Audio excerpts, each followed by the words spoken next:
Welcome back to The Explainer.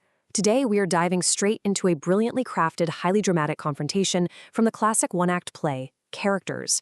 It is an absolute masterclass in psychological manipulation, the dark art of gaslighting, and the incredibly sudden shifting of power dynamics between two women over a man named Alfred.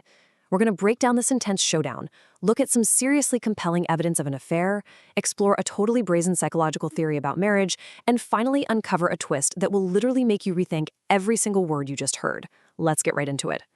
So as soon as the curtain rises, we meet an earnest young woman. She's been sitting on the edge of a gilt chair for a long time, licking her dry lips, looking just absolutely terrified.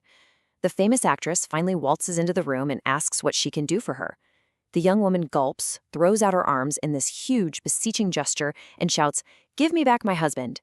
And boom, we are instantly pulled into the high stakes of this story.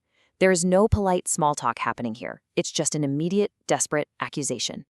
Right off the bat, there's this intense visual contrast between our two characters, and it establishes an immediate, really heavy power dynamic. The famous actress is poised, she's confident, and she's entirely in her element within this exotic, richly colored apartment. In stark contrast, the earnest young woman is wearing a plain, modest frock, and she's actually still got her hat and furs on. She is nervous, frightened, and visibly out of place. You can just tell this plain, nervous wife feels completely outmatched by the glamorous, confident actress whose territory she just invaded.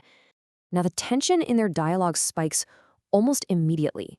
The actress plays it cool, stating, quite logically really, that she can't exactly give back a husband she doesn't have. But the wife refuses to back down. She starts firing off specific details, trying to corner her. She describes him, blonde, not very tall, wears spectacles. And then she drops the name Alfred. He's a lawyer. Specifically, the lawyer for the actress's manager. The actress admits, okay, sure, she knows him. He drew up her contract after all, but claims she doesn't remember him wearing spectacles, to which the wife immediately counters that he probably takes them off to look his best for her because, as she claims, Alfred is hopelessly in love with the actress. The actress tries to dismiss her as just some foolish young woman, but the wife, she came prepared. She lays out this absolutely undeniable, well, what she thinks is undeniable evidence. First, she found out that flowers are being sent to the actress's dressing room twice a week, and they're charged directly to Alfred's account. Second, a love letter. And third, a lock of the actress's hair, which the wife says Alfred keeps hidden in his desk drawer, supposedly stolen by a bribed hairdresser. So the wife isn't just throwing out wild accusations here. She has built a rock-solid case. And then we get to the absolute centerpiece of her evidence. The wife fumbles around in her bag and pulls out a letter she found on Alfred's desk just that very morning. It reads, "My darling, shan't be able to call for you at the theater tonight. Urgent business. 1,000 apologies. 10,000 kisses. Alfred." She firmly believes he meant to send it to the theater by messenger, but just forgot it. Hearing that, it's incredibly easy to see exactly why the wife is utterly devastated. She literally breaks down weeping right there in the drawing room. This leads to just such a heartbreaking confession. The wife feels she has zero chance against a glamorous actress who paints her face, uses bright theater lights to seem beautiful, and gets to recite an author's witty lines. She feels she only has her cheap little frock and her unstudied ways. But how does the actress react to this raw, emotional breakdown? She looks at the weeping wife without even an ounce of pity and says, almost clinically, "This is a very interesting case." It is honestly chilling to imagine bearing your soul to someone who just views your pain as some sort of fascinating science experiment. But right here is where the actress executes this massive, honestly brilliant pivot. She introduces a fascinating and utterly brazen psychological explanation. She calls it a comedy. She proposes that this isn't a real affair at all. Instead, it's an elaborate, totally fake affair deliberately invented by Alfred to make his wife jealous and revive her romantic interest in him. The actress smoothly points out that the couple had probably been getting on rather badly lately, acting a bit cold to one another, right? And she uses that tiny little opening to spin an entirely new reality. And she sells this theory with absolute, breathtaking confidence. She tells the totally dumbfounded wife that this happens endless times in the theater world. Husbands, whether they're authors, composers, lawyers, invent these fake affairs with actresses simply to regain their wives' attention. And you can see the wife's entire worldview start to shift. Because, psychologically speaking, isn't it so much nicer to believe your husband is a romantic mastermind trying to win you back, rather than just a cheater? We are incredibly susceptible to manipulation when the lie actually flatters us.